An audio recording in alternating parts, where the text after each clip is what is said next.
तपाया हुआ ईमान, तूने अपने खादिम से सख्त बर्ताव क्यों किया। गिनती की किताब 11वां बाब 11वीं आयत। खुदावंद यीशु मसीह की सलामती हमेशा आप पर कायम रहे। C.H. स्पर्जन की किताब से इक़्तिबास।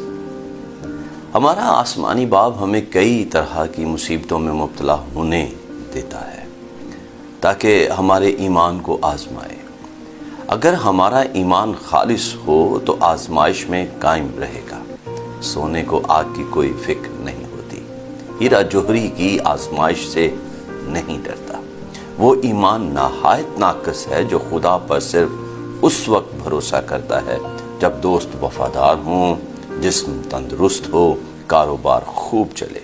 खालिस ईमान वही होता है जो खुदा की वफादारी पर उस वक्त भी शक नहीं करता जब दोस्त गायब हो जाए, जिस्म बीमार और दिल बैठ